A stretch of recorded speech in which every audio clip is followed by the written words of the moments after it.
El derecho político de Alejandro Marcelo Medici.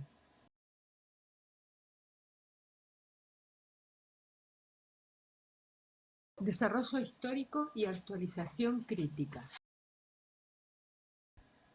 Introducción. La crisis del derecho político. Desde hace unos años vivimos una crisis del sentido de los estudios de derecho político en la formación de las profesiones jurídicas. Se manifiesta en la sustitución de la denominación de la asignatura en numerosos planes de estudio. Teoría del Estado o ciencia política son las que se presentan como alternativas. Pero mucho más allá que de una cuestión de nombres, se trata de la pérdida del sentido crítico, sobre el que enseguida nos explayaremos, que el derecho político tuvo en su especificidad moderna y que sostenemos es necesario rescatar en la formación de las profesiones jurídicas. Muchos rechazan actualmente la denominación tradicional de la materia y proponen alguna otra, teoría política, ciencia política, etc., ya que ella, por el derecho político, nos remite a una perspectiva decididamente positivista, reduciendo el estudio de los fenómenos políticos al funcionamiento del Estado, su diseño institucional e identificándolo con el derecho.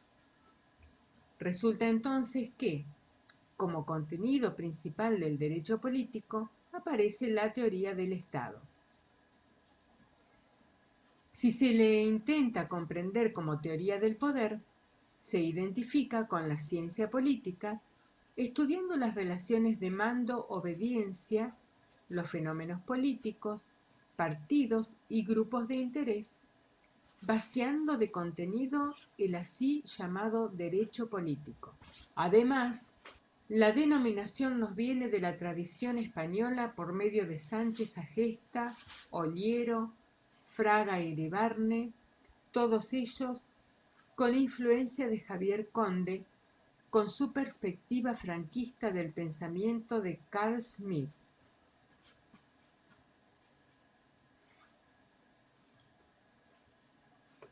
En todo caso, manténgase o no la denominación derecho político, una lectura sintomática de esta situación nos hace concluir que a. O bien la materia se ha transformado en un conjunto enciclopédico de nociones de ciencia y teoría política encajados en los planes de estudio de derecho para la cultura general de los futuros abogados. Esto de forma más o menos desconectada del resto de los contenidos curriculares, carente de toda reflexión sobre la politicidad del derecho y la responsabilidad resultante para los operadores jurídicos, la importancia y la incidencia de la socialización del conocimiento y el ejercicio del derecho en la distribución del poder y la práctica de la ciudadanía. En suma, para la profundización de un proceso de democratización en sociedades marcadas por profundas asimetrías y desigualdades sociales como la Argentina. B. O peor aún, el derecho político o las asignaturas sucedáneas afines se han transformado en muchos casos en un saber acrítico que muestra y justifica cómo el derecho puede ser un instrumento del poder escudándose en un pretendido realismo, una disciplina que enseña la desvinculación jurídica del poder. En cualquiera de los dos casos, el sentido crítico y ético del derecho político, su importancia en la formación jurídica, encuentran una profunda crisis. Los términos de la relación que el derecho político significa entre derecho y política son cualificados por el primero de los términos. En efecto, el derecho busca vincular jurídicamente al poder, formarlo, determinar qué puede y qué no puede hacer, qué debe y qué no debe, así como de qué manera. Por eso, no se trata de cualquier derecho, sino del que surge de la propia sociedad organizada políticamente en forma democrática, el que tiene capacidad para configurar competencias y marcos de ejercicio de un poder racionalizado. De más está decir que esta tarea es difícil y problemática, que hay una tendencia a la mutua exorbitancia entre los términos de la relación que por momentos amenaza convertirse en un oxímoron y que comprenderlo así requiere de un enfoque histórico, relacional e impuro, pero sobre todo crítico para no caer en posiciones hiperrealistas, escépticas en cuanto a la capacidad regulatoria del derecho, ni tampoco en el extremo opuesto de un idealismo jurídico distante de la tosca materia de la realidad, de la política y del poder. El problema está siempre abierto y se trata de comprender los alcances, posibilidades y límites de una vinculación jurídica del poder desde la perspectiva de los derechos y de la democracia. Esas señas críticas del derecho político, pese a que con el tiempo, como vimos al principio de este trabajo, se fueron difuminando, reaparecieron sin embargo de vez en cuando como síntoma de los procesos sociales de lucha por las plurales formas de entender la dignidad humana. Por citar brevemente algunos antecedentes en la historia nacional, el término aparece vinculado desde el principio al movimiento independentista de Mayo a través de uno de sus más lúcidos expositores y más decididos actores, Mariano Moreno, quien hace reimprimir, el primer libro que hace reimprimir es su traducción del contrato social o principios de derecho político de Jacques Rousseau. La primera cátedra de Derecho Político a cargo de Mariano de Bedia y Mitre en la Facultad de Derecho de la Universidad de Buenos Aires se crea en 1922. En el marco del movimiento de la Reforma Universitaria de 1918, como ariete de las nuevas ideas que venían a cuestionar la formación tradicional de los juristas como transmisores y formuladores normativos de las palabras del poder. Y, sin ir más allá del ámbito de las propias facultades de Derecho de las Universidades de Buenos Aires y La Plata, el derecho político supo tener educadores brillantes que renovaron su sentido crítico e identificaron desde plurales perspectivas las formas contemporáneas de violencia y absolutismo social como han sido, entre otros, Carlos Sánchez Viamonte, Arturo Sampay y Silvio Frondizi, este último víctima de la violencia paramilitar de la AAA en 1975. El derecho en el derecho político, teoría impura y relacional. Existe, como planteaba el jurista y epistemólogo crítico Enrique Marí, una ficción recurrente en la autocomprensión de los juristas. Se trata de la creencia en la uniformidad semántica del discurso jurídico. De ahí que, en reconocimiento de deuda intelectual y homenaje a la memoria de Marí, fallecido hace unos años, comenzaremos esta parte citándolo extensamente. ¿Con qué categorías hay que dar cuenta de la presencia en el campo de la producción semántica del derecho de otros discursos que, no obstante ser distintos en su origen, forma y función, lo determinan y fijan las condiciones de su aparición material? ¿Cuál es la regla de formación del discurso jurídico, que al mismo tiempo entrelaza y criba otros discursos los incorpora y expulsa a uno de su dominio, los aplica y debilita, los integra y frustra, organiza su campo semántico con ellos y los desconoce acto seguido para lograr la identidad de su especificidad?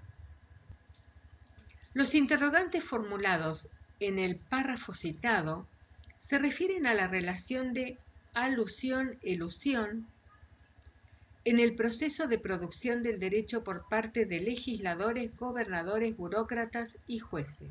No se trata aquí de hacer visible lo invisible.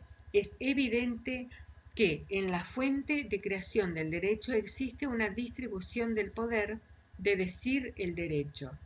Esos constituyentes, legisladores, gobernantes, jueces, abogados, que actúan en contexto histórico y valorativo, hacen parecer a la teoría de las fuentes del derecho, que prescinde de las relaciones de poder entre actores que las jerarquizan o utilizan, un poco ingenua.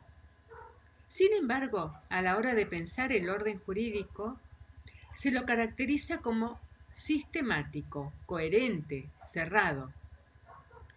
Se pretende depurar la teoría del derecho de contaminantes morales o ideológicos. Ese desplazamiento es producto de la relación de alusión-elusión de la que hablaba Enrique Marí. Por una parte, se alude explícitamente a los mecanismos políticos de creación del derecho. Por otra parte, se elude considerar la politicidad del sistema del derecho en su funcionamiento cotidiano, recurriendo a la ficción del sistema jurídico cerrado en sí mismo, de que sus normas derivan de otras normas, de su cierre y de su propio carácter sistemático. De ahí que se trata simplemente de hacer visible lo visible, pero que la enseñanza del derecho mira pero no ve. Por lo menos en la perspectiva de nuestra materia, esta es una cuestión central. Partimos entonces del carácter político del derecho. Partimos de que las normas jurídicas están formadas por contenidos, significados y narraciones que justifican políticas del derecho. Y viceversa, que las políticas del derecho se despliegan por medio de la creación y aplicación normativas. En ese proceso constitutivo del discurso jurídico en sus distintos niveles, los valores e intereses de las fuerzas sociopolíticas influyen y condicionan la producción normativa, y sin embargo, estas manifestaciones de relaciones de poder, de intereses y de valoraciones sociales parecen desaparecer del derecho positivo como producto final. Solamente por medio de esa operación de alusión, elusión y de desplazamiento puede aparecer el derecho como producto de una operación meramente técnico-normativa.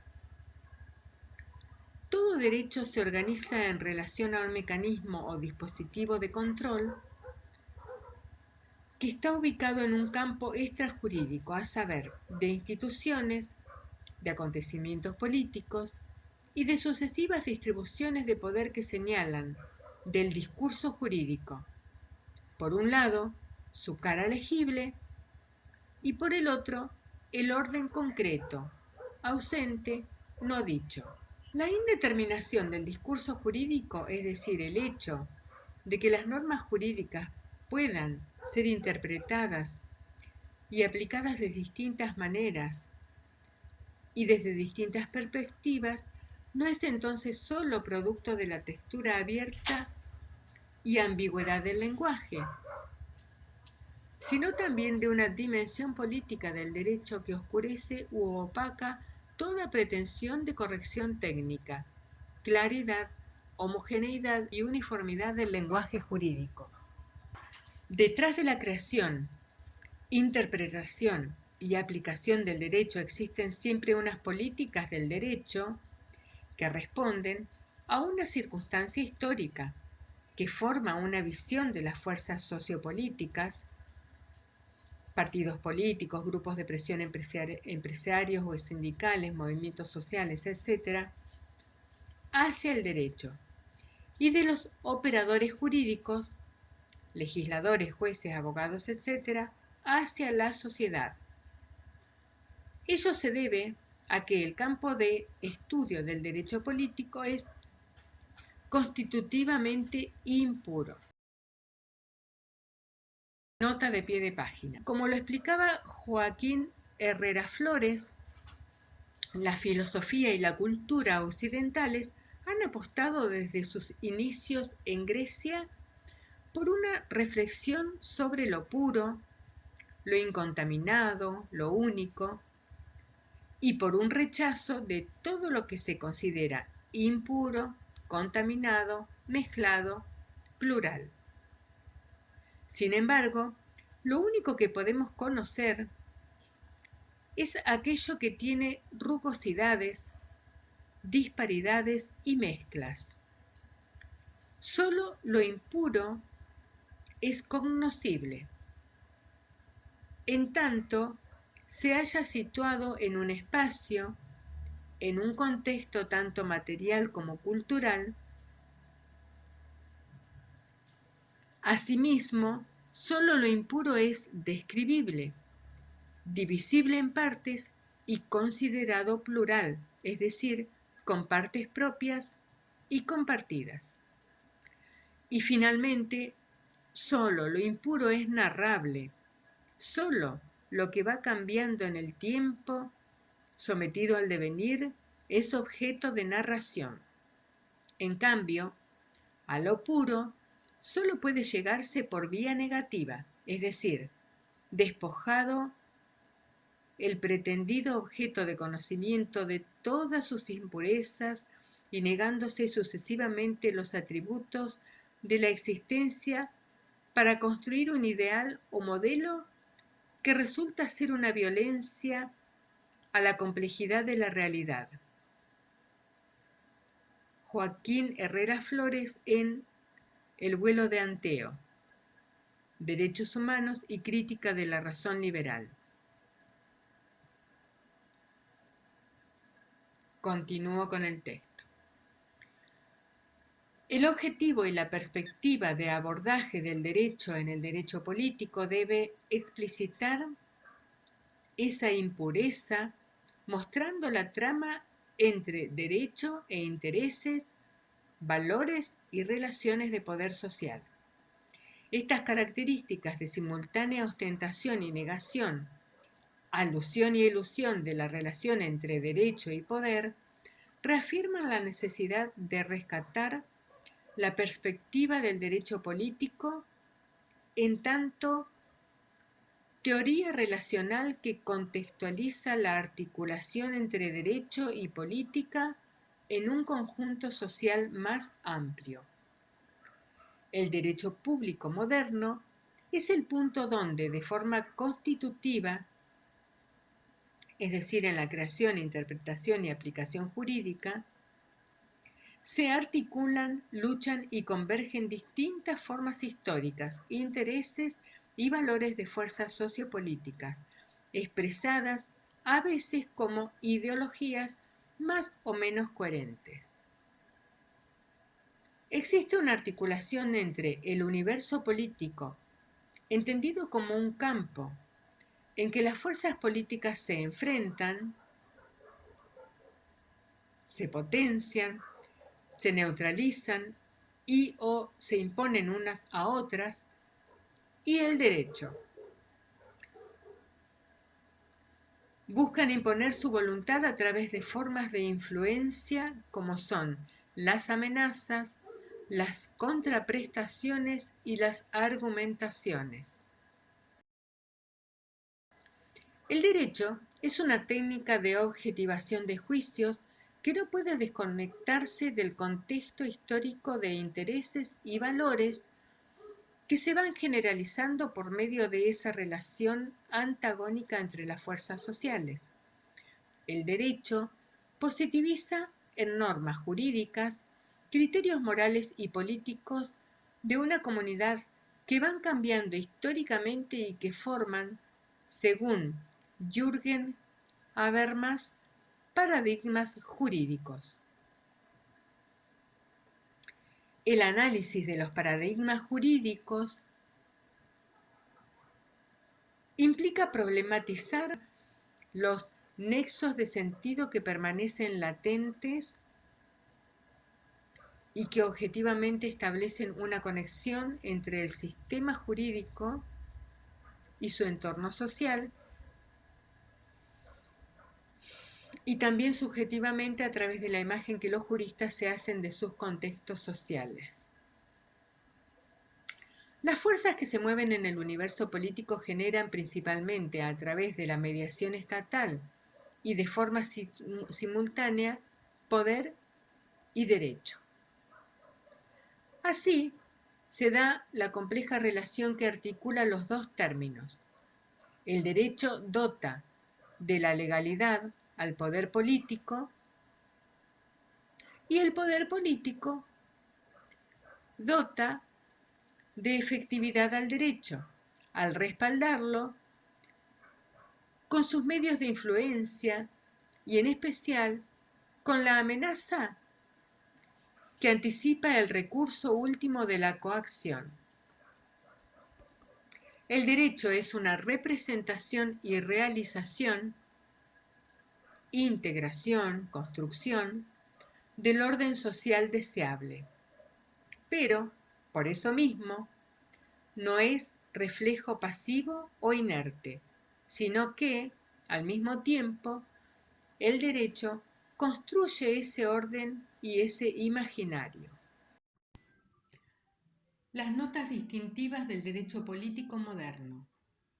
Continuidades y rupturas. Las notas características del derecho político, que ya no podrán reducirse a la mera relación entre gobernantes y gobernados normada, se van perfilando en ese espacio de tensión entre derecho y poder. Existen dos formas de visualizar ese espacio de exorbitancia mutua. El notable libro de Goyard Fabre, Los principios filosóficos del derecho político moderno, tiene la virtud de rescatar la tradición filosófica que marca la especificidad del derecho político moderno. Pero su debilidad está dada por una visión lineal y progresiva de su desarrollo que acentúa demasiado su continuidad y los aspectos comunes de la filosofía política que alimenta esta reflexión sobre el poder y el derecho. Para Goyard Fabre, el derecho político es el conjunto de reglas que estructura la aparición de la potencia de los estados. La existencia del derecho político significa que la política no se reduce a simples relaciones de fuerza y que la violencia no es poder. El poder político, distinto de la situación de mera fuerza o violencia, implica el orden del derecho erigido como un conjunto de vínculos institucionales que le imponen restricciones y límites. El derecho político es precisamente constituido por las normas que rigen la organización institucional de la política y de su funcionamiento en el ámbito por ella delimitado y determinado. ¿Cuáles serían las notas distintivas del derecho político moderno que deben ser tenidas en cuenta como materiales para su reconstrucción contemporánea y su enseñanza? Su carácter de construcción humana, artificial por lo tanto, su vocación para racionalizar el poder, su individualismo y su igualitarismo. El orden político es obra humana, contingente y sometida, por lo tanto, a las pasiones y a las ambiciones. Se abre espacio entonces una concepción secular de la política que piensa desde supuestos diversos a los teológicos, hasta entonces predominantes. La concepción histórica se abre al porvenir, la inestabilidad e imprevisibilidad resultante de las tensiones entre virtud y fortuna abren un horizonte de contingencia en Maquiavelo, mientras que la racionalidad more geométrica de Hobbes permite prescribir las vías de una construcción de la autoridad legítima que asegure el orden político frente a la multitud inestable y belicosa. La historia Magistra Vitae, maestra de vida, que habitaba la concepción cíclica y heroica de la historia clásica antigua y medieval, deja lugar a lo abierto, contingente y proyectivo hacia el horizonte histórico.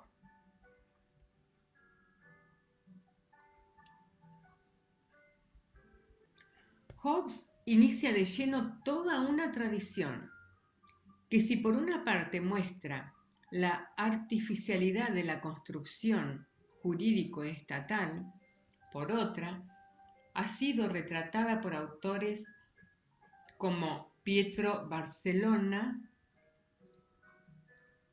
o Macpherson como de individualismo posesivo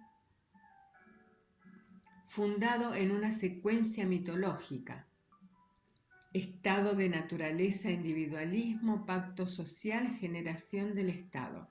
Esta secuencia será la gran narración política moderna que se consolidará definitivamente con el pensamiento ilustrado, como lo explica Juan Ramón Capella. El pensamiento ilustrado elaboró un relato acerca del poder político basado no ya en la fe, sino en la razón.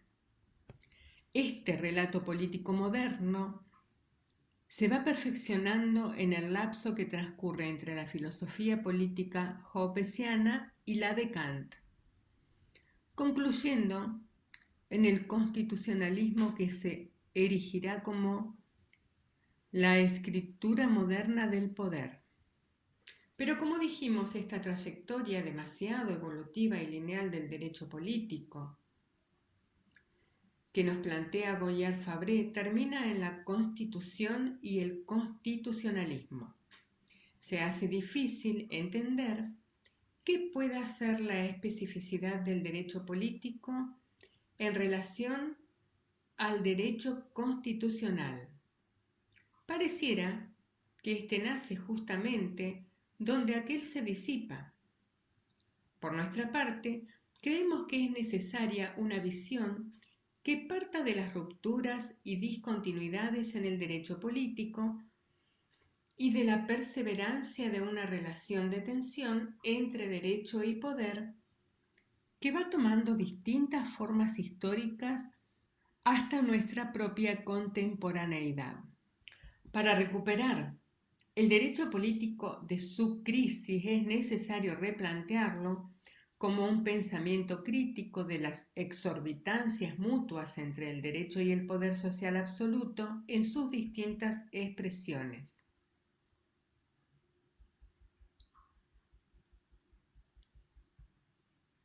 El derecho político como pensamiento crítico de la exorbitancia mutua entre derecho y poder.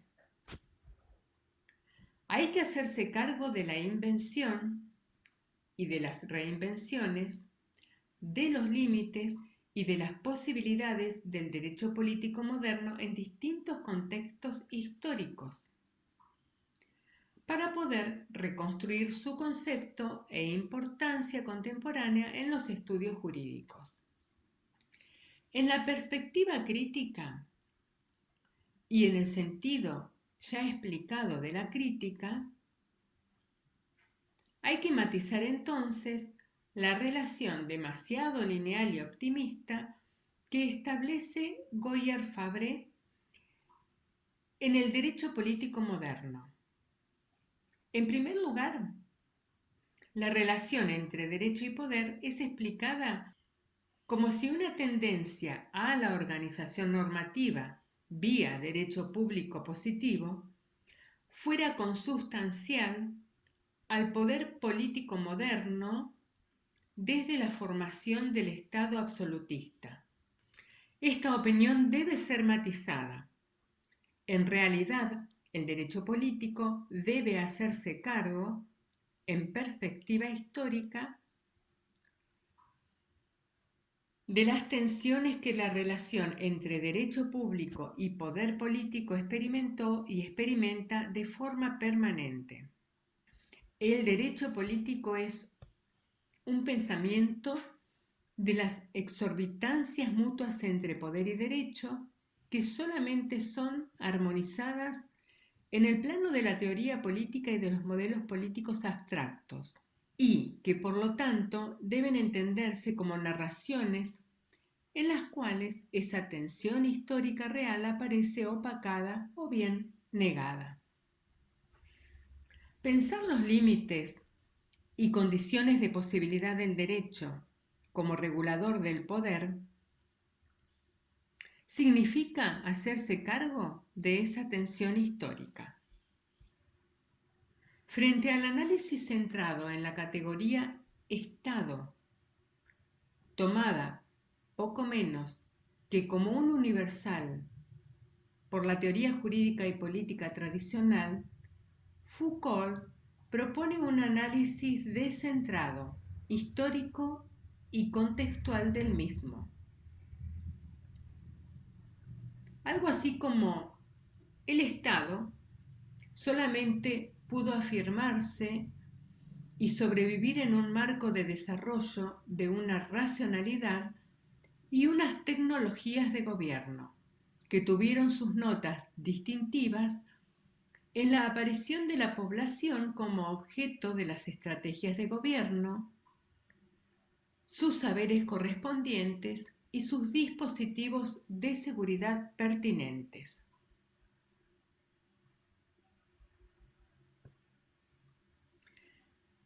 Nota aclaratoria. En su curso de 1978, en el Collège de France, Seguridad, Territorio y Población, recientemente publicado, Foucault explica estas nociones.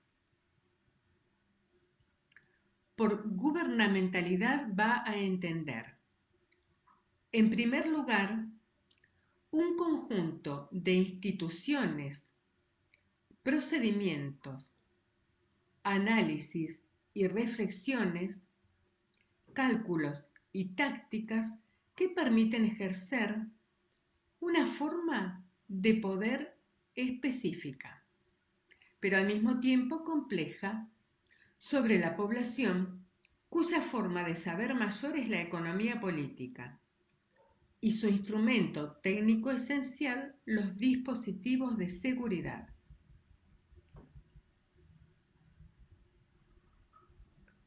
En segundo lugar, la línea de fuerza presente desde hace mucho en Occidente que condujo hacia la preeminencia del gobierno sobre la soberanía y la disciplina, que también indujo la formación de toda una serie de aparatos de gobierno y de saberes específicos. Y por último, el proceso por el cual el Estado jurídico de la Edad Media, convertido en el Estado administrativo de los siglos XVI y XVII, se gubernamentalizó poco a poco. Ello es así porque el proceso histórico de surgimiento del Estado hace que éste desarrolle su propia razón de gobierno, un conjunto de prácticas y saberes que pretenden ser autointeresados y exorbitantes en relación al derecho y otras esferas sociales. Incluso la tensión se verificará como una tendencia creciente del Estado a utilizar, instrumentalizar el derecho y no a la inversa. Pero, como el Estado no es una realidad en sí mismo, sino una relación social, una condensación o coagulación de una relación de fuerzas construida a lo largo de mucho tiempo por medio de estrategias de poder, conviene explicar el Estado y la variabilidad de su relación con el derecho a partir de esas relaciones y estrategias y no al revés. El Estado surge como producto histórico.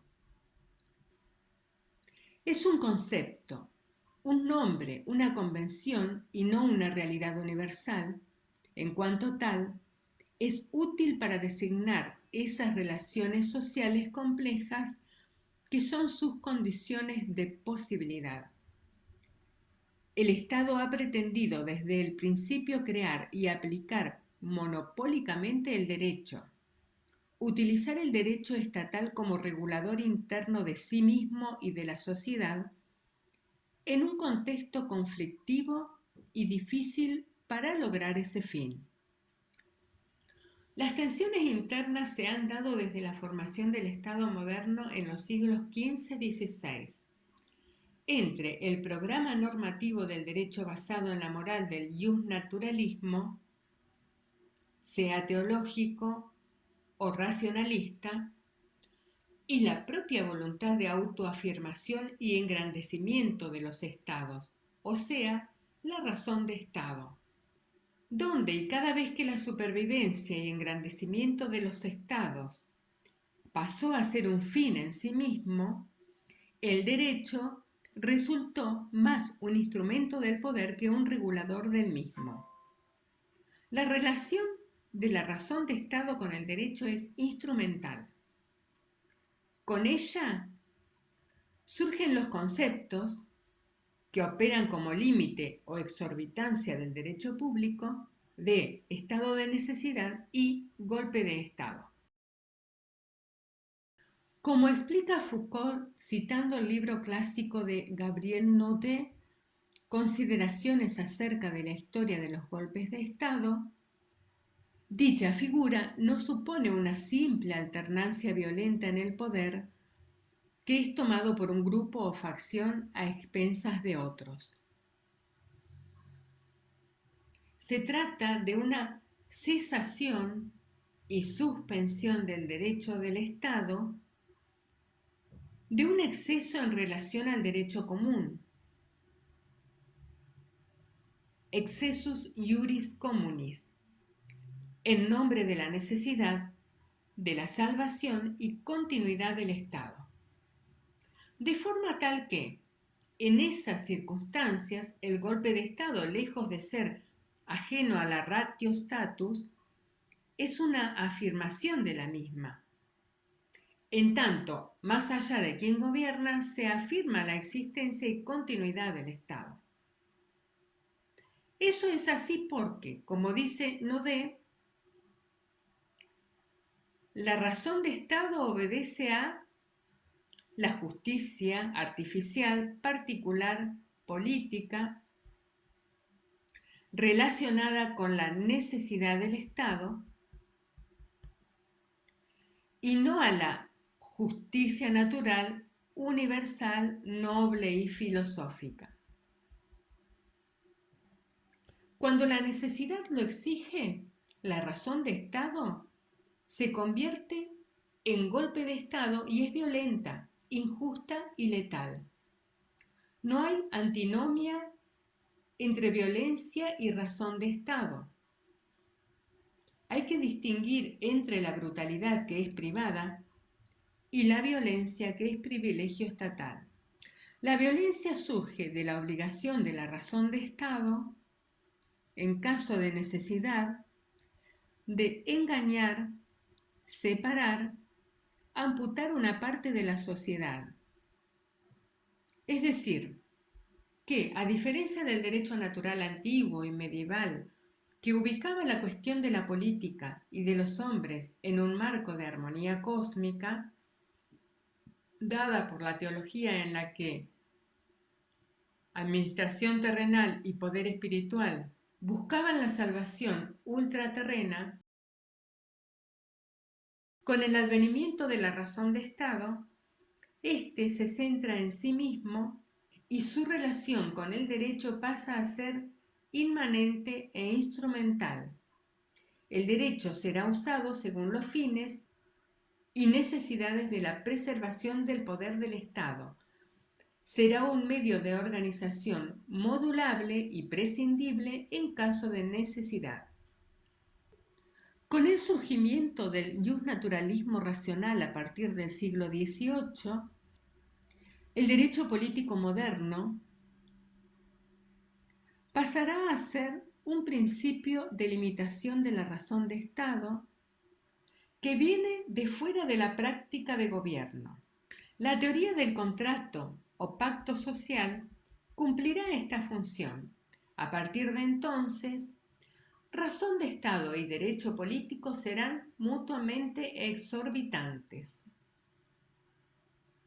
Lejos del panorama armónico que nos pinta Goyard Fabre, sí es cierto que el espacio público moderno es consustancial con la formación del poder del Estado. Sin embargo, el sentido y la dirección de ese orden normativo han sido y son objeto de disputa constante. Ello porque al reconocerse el carácter artificial de la institución del Estado, el humanismo jurídico de un derecho puesto, el fundamento en última instancia igualitario del mismo, la importancia del consentimiento, se abre la puerta a una disputa alrededor de estos principios que marca una contingencia inevitable de las relaciones entre poder y derecho. El derecho político y el derecho público en general constituirán, por lo tanto, un derecho de oposición, una razón jurídica que busca limitar, vincular a la razón de Estado. De la perspectiva cratocéntrica a la de la democracia y los derechos humanos. Derechos versus poderes salvajes y neoabsolutistas. Derecho y poder son órdenes de realidad diversas. Aquel tiene que ver con la normatividad, con el deber ser jurídico y este con la facticidad social, con la normalidad social, con el ser.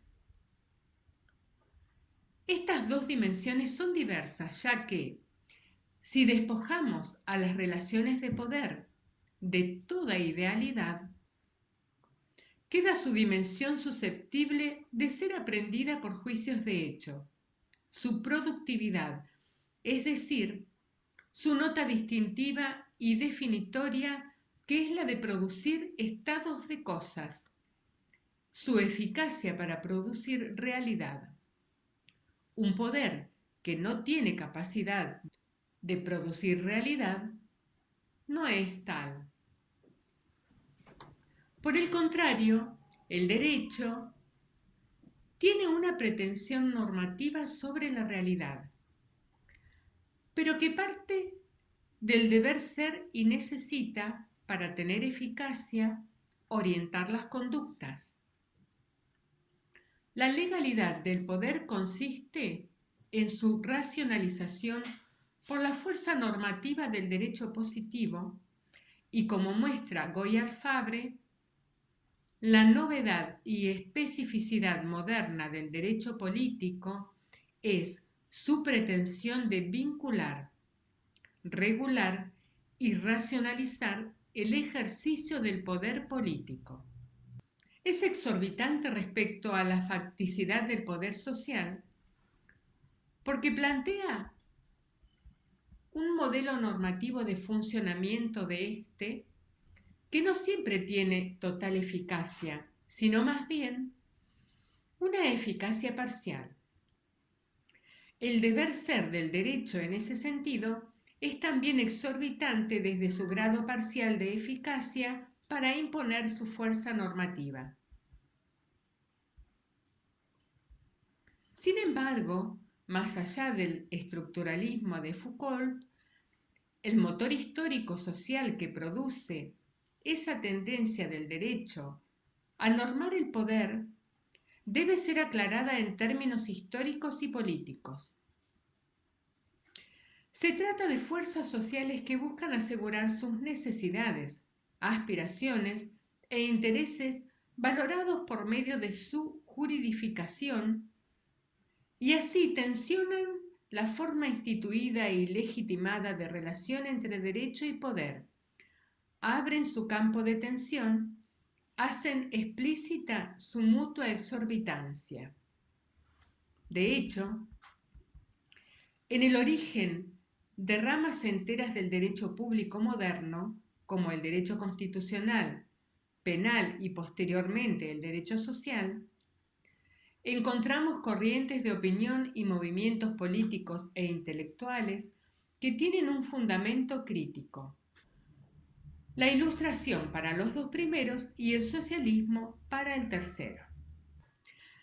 Las llamadas generaciones de derechos son en realidad generaciones de necesidades y problemas que abrieron la tensión entre derecho y poder y modificaron los paradigmas jurídicos operantes con sus correspondientes reglas de juicio.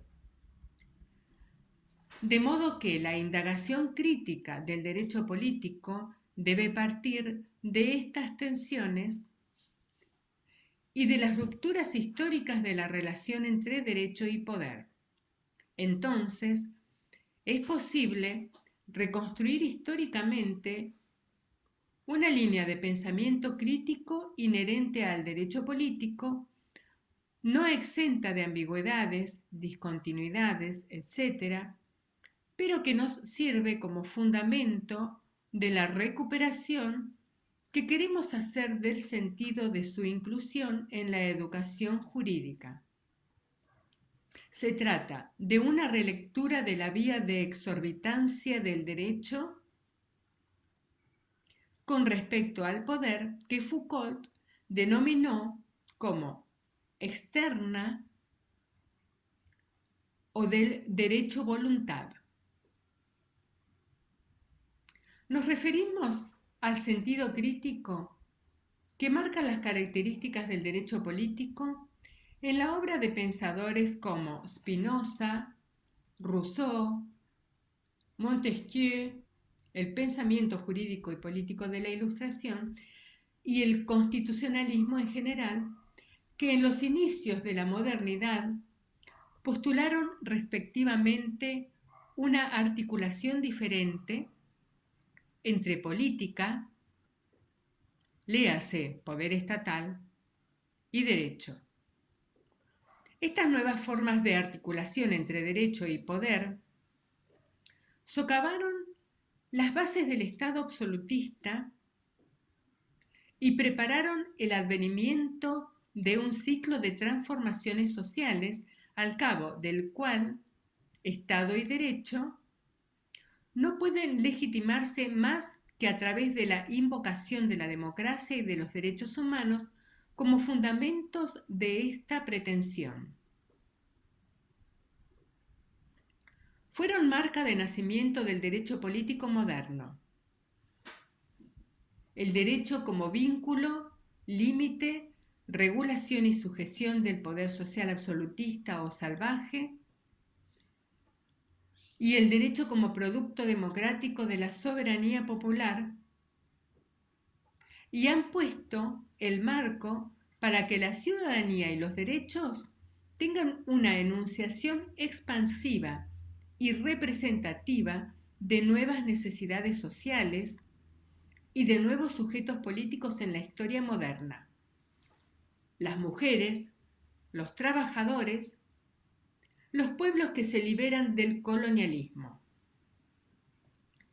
Esa fuerza expansiva funda la igualdad moderna como igualdad en derechos que superan las discriminaciones en función de la condición económica y social, la etnia, el color de la piel, el sexo, la cultura, las creencias religiosas o ideologías políticas.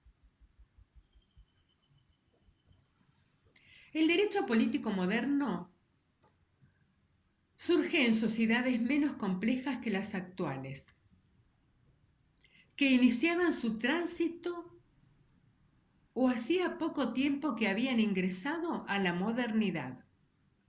En ellas se verificaba un doble proceso: el de concentración de los medios de administración, que se expresaba en la formación del Estado protonacional soberano absolutista, y el paralelo proceso de acumulación originaria de capital se manifestaba a través de mercados nacionales favorecidos por el mercantilismo, aunque por supuesto su contexto mayor era la emergencia y expansión de la economía mundo capitalista y el inicio de las prácticas políticas colonialistas. De esta forma, resultaba relativamente fácil para el grupo social ascendente, la burguesía, que expresaba entonces su conciencia inicial en forma de pretensiones universalistas, identificar el núcleo político y social del poder absolutista en tanto que poder opresivo. De ahí que el derecho político apareciera vinculado a una nueva concepción de la relación entre el poder y el derecho, a través de dos operaciones que mencionáramos y que tienen un carácter fundamental: la democratización de la fuente del poder y el derecho, y a partir de allí, la construcción de un poder delimitado, acotado en sus competencias, no concentrado, a través de este entonces novedoso derecho político, estatuto jurídico del poder de fuente democrática. En nuestra perspectiva, el derecho político es inescindible de la democracia. Los derechos, la ciudadanía y el constitucionalismo como grandes movimientos de crítica y sujeción moderna de los poderes sociales absolutistas. El marco puesto por el derecho político, que no es otro que el del Estado de Derecho y el constitucionalismo modernos, hizo que a partir de entonces todo Estado que pretendiera ser Estado de Derecho en un sentido no meramente formal, fundara su pretensión de legitimidad en la soberanía popular y los derechos humanos. De ahí que las distintas calificaciones que fuera tomando el Estado de Derecho, democrático, social, en realidad deberían leerse desde la aparición de nuevas subjetividades aspirantes a la conquista de los derechos y la ciudadanía, frente a las formas de poderes sociales salvajes y neoabsolutistas remanentes en el Estado capitalista patriarcal moderno.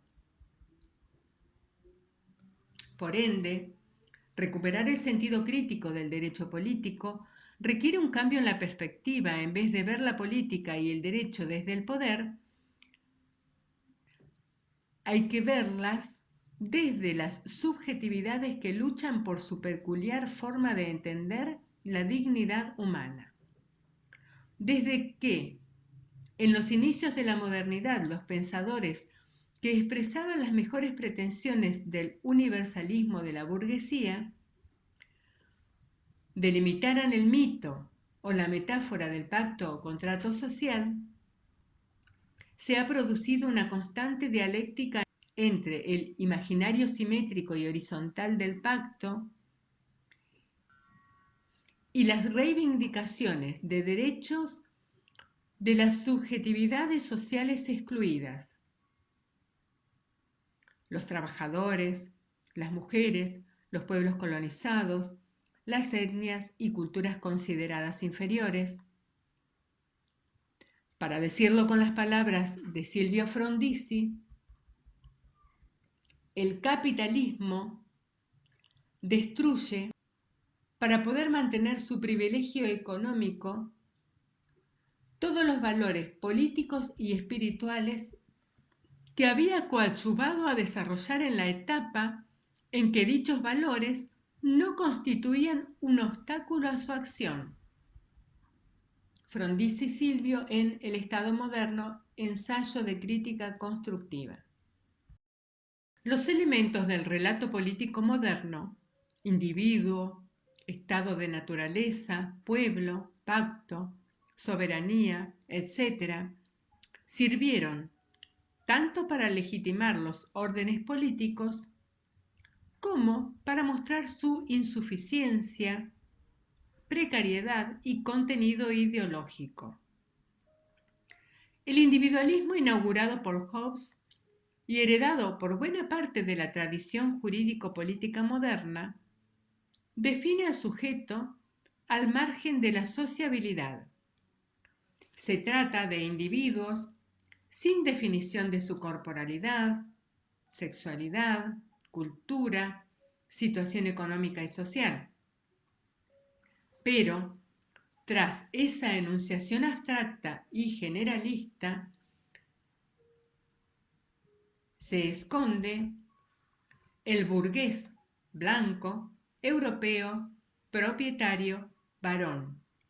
Lo mismo sucede con el concepto del estado de naturaleza, construido al margen de toda historia concreta. En realidad, con dicha idea de estado de naturaleza, se describen aquellas instituciones consideradas deseables, naturales y no políticas, que deberán protegerse por medio de la creación de una rígida separación entre lo privado y lo público. Así, en el estado de naturaleza de Locke y Kant, aparecen la propiedad privada, el trabajo asalariado, fruto de un libre acuerdo entre individuos, por consiguiente, la acumulación de propiedades y también los contratos desiguales, esto es, la validez de las obligaciones derivadas de los contratos, pese a la desigualdad de las partes. Esta naturalización permitió definir ciertos derechos como naturales, con el consiguiente efecto ambiguo. Por una parte, permitió criticar la pretensión absolutista de disponer de la vida de los súbditos, el poder soberano como derecho de vida y muerte. Pero al mismo tiempo legitimó como naturales los derechos inherentes a la acumulación capitalista en el mercado. El simbolismo de la igualdad y la simetría expresado en el pacto solo alcanzaba a los varones europeos blancos propietarios. De ahí que dicho pacto social, leído desde las subjetividades sociales excluidas y por lo tanto antagónicas, resultó ser un contrato sexual entre los varones, como sostuvo implícitamente toda la tradición feminista de lucha por los derechos de la mujer y explícitamente Carol Pateman. Un pacto clasista entre burgueses propietarios de los medios de producción, impuesto a través del proceso violento de la acumulación originaria de capital, como sostuvieron Carlos Marx y las diversas tradiciones socialistas, y un pacto colonialista y teñido de racismo, como denunciaron los movimientos de liberación nacional desde el siglo XIX y con especial fuerza en el siglo XX.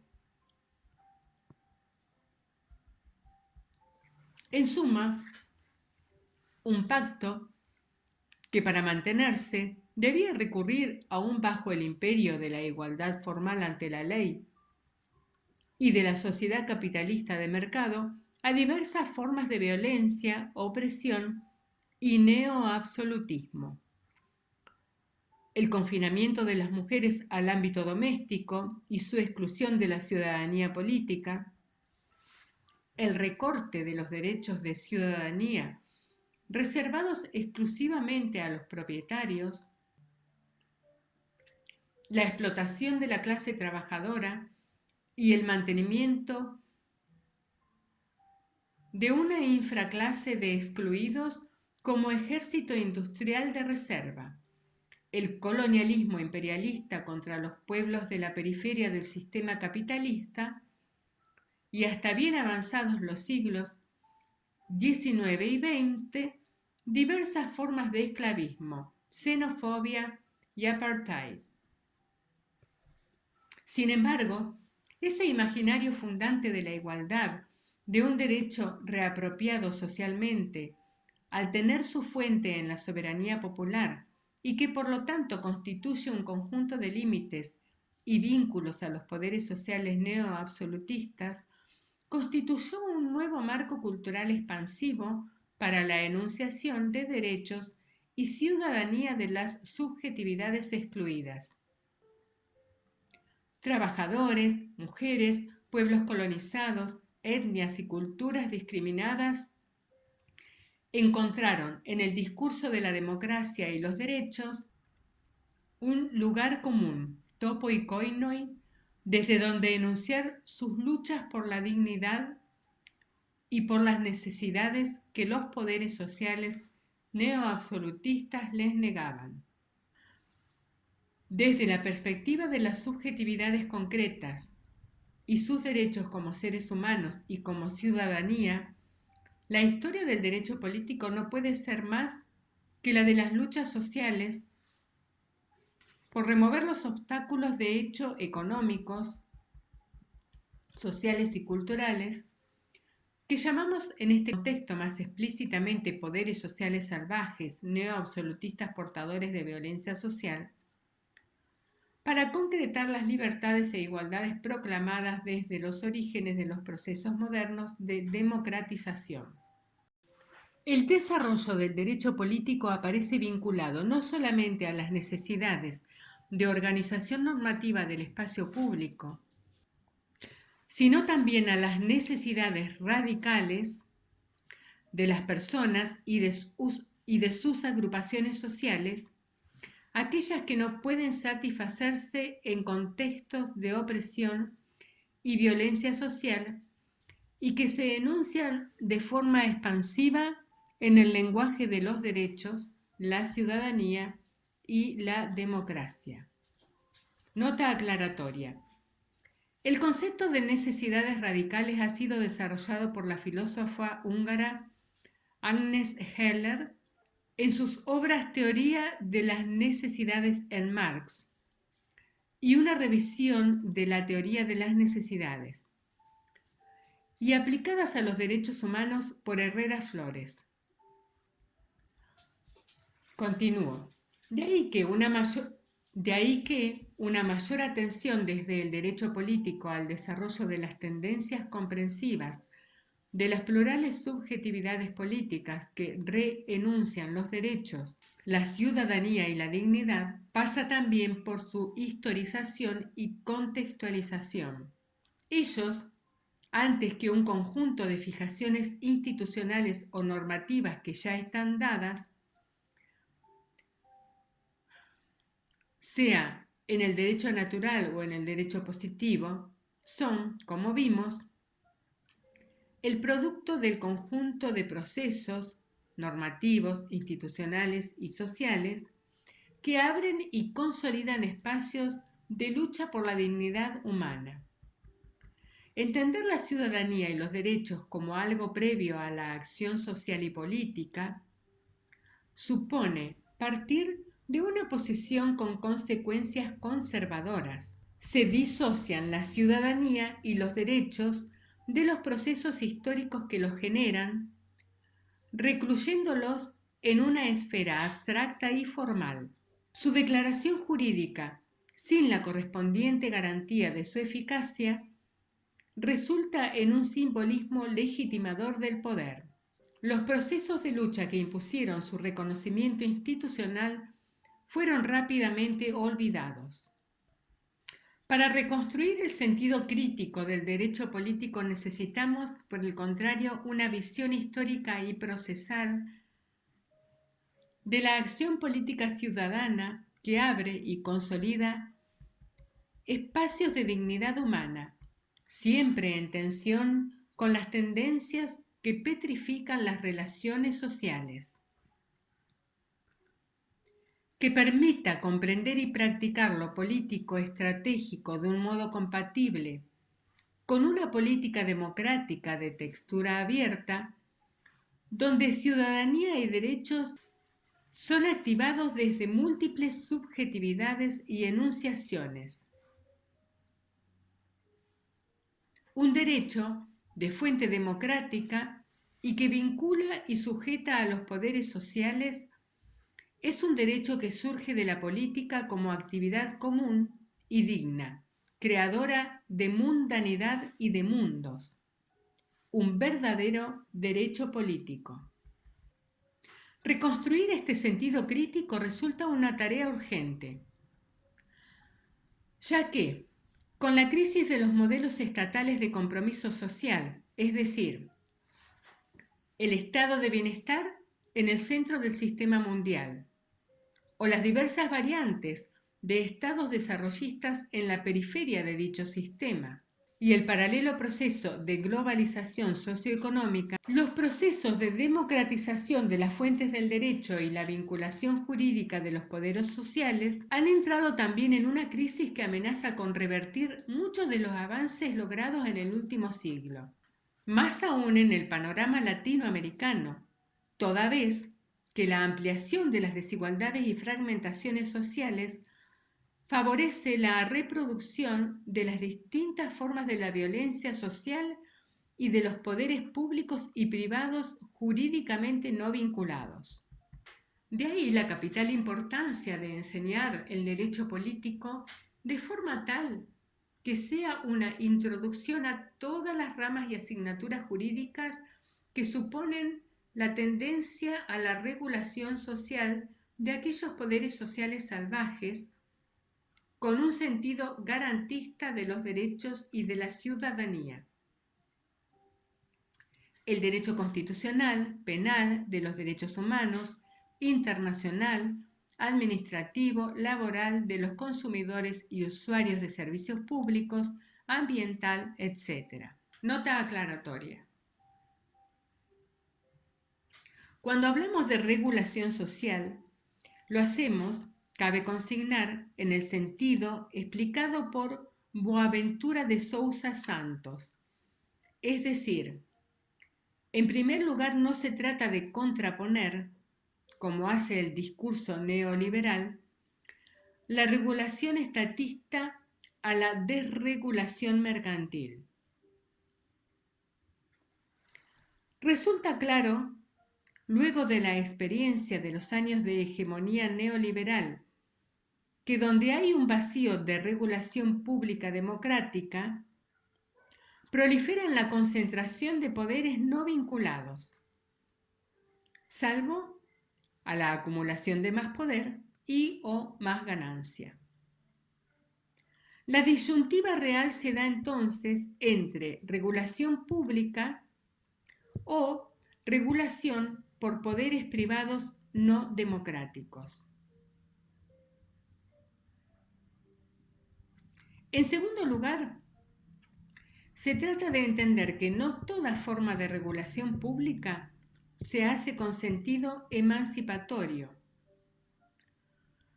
sino que existe también una tensión entre regulación y emancipación, que solo el relanzamiento de la imaginación en los procesos de participación y democracia puede resolver con sentido emancipatorio. De lo contrario, nos resignaríamos a que el actual estancamiento de los procesos de democratización y crisis de la democracia representativa resulten, en la forma de las actuales instituciones, una barrera última e insuperable. Continuando con el texto. Al decir de Luigi Ferrajoli, la función garantista del derecho en general consiste en la minimización del poder, que, de otro modo, deviene absoluto, de los poderes privados, tal y como se manifiestan en distintas formas de violencia social, el uso de la fuerza física, en la explotación socioeconómica y en las infinitas formas de opresión familiar, de dominio económico y de abuso interpersonal. De los poderes públicos, tal y como se expresan en las arbitrariedades políticas y en los abusos de poder policiales y administrativos. Los poderes no vinculados por el derecho son tendencialmente absolutos. El grado de absolutismo que permanece en un sistema político, aun cuando esté organizado en las formas del Estado de Derecho, está constituido precisamente por los diversos espacios de poder extrajurídico que se crean en la sociedad civil fuera del derecho o incluso dentro de las instituciones jurídicas conforme a normas de mera legalidad formal que confieren poderes en blanco, simplemente designando roles de padre, de patrón, empresario, dirigente y otros. Existe, en efecto, una variada fenomenología de poderes salvajes. En este sentido, Ferrajoli distingue 4 tipos de poderes salvajes basándose en la intersección de 2 criterios clasificatorios. El primero, entre poderes salvajes ilegales y poderes salvajes extralegales, entre poderes antijurídicos por violación del derecho y poderes extrajurídicos por ausencia del derecho. El segundo criterio tiene que ver con la distinción entre los poderes salvajes privados y los poderes salvajes públicos, es decir, entre poderes ilegales o extralegales, en los que la calificación de salvajes se aplican respectivamente a la sociedad y al Estado. Entrecruzando los criterios, surgen 4 tipos de poderes salvajes. El primero es el de los poderes privados ilegales, tales como las redes de organizaciones criminales que se desarrollan tanto en el plano nacional como internacional, el terrorismo, las mafias, el tráfico de drogas o de personas en situación vulnerable para someterlos a formas de trabajo servil o esclavo contrarias a la dignidad humana, etc. El segundo es la de los poderes públicos ilegales o criminales que se desarrollan dentro de las instituciones y que revisten las formas más variadas, tanto las que proliferan en las zonas opacas del Estado, justificadas a veces a través de la razón y del secreto de Estado, las actividades ilegales de los servicios secretos, la utilización ilegal de los fondos públicos para fines políticos, la corrupción. Estos poderes forman un verdadero Estado paralelo que se muestra a través de la fachada de la legalidad y el Estado de Derecho. Son refractarios a los principios republicanos de publicidad y control parlamentario, judicial y popular sobre el ejercicio de los poderes públicos. El tercero es el de los poderes privados de tipo extralegal, como los micropoderes incontrolados que encuentran su espacio entre los muros domésticos en la forma de la violencia de género, tanto física como psíquica, y sobre todo los macropoderes económicos que, en ausencia de límites y controles legales, tienden a desarrollarse con su propia dinámica, buscando eliminar todos los obstáculos a la acumulación de riqueza, en contra de los derechos sociales, ambientales y demás derechos e intereses públicos de incidencia colectiva. Estos poderes, en la actual fase de acumulación mundial de capital financiero, condicionan fuertemente a los gobiernos, oponiendo a la legitimación democrática una legitimación basada en el mercado autorregulado y salvaje,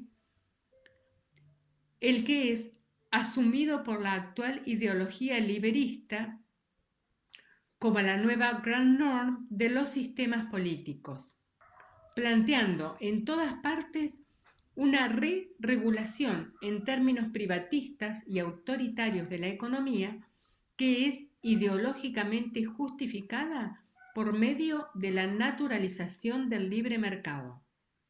Por supuesto que estos diversos poderes sociales se solapan y aparecen entretejidos y confundidos, reforzándose mutuamente en su lógica neoabsolutista y en su común intolerancia frente a su vinculación con el derecho de fuente democrática en tanto que sistema de límites, vínculos y garantías.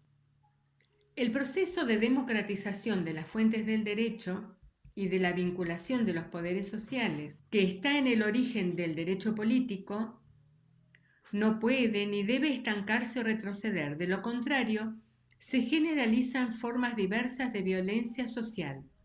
De ahí la urgencia de recuperar su importancia y sentido crítico en la formación de los operadores sociojurídicos.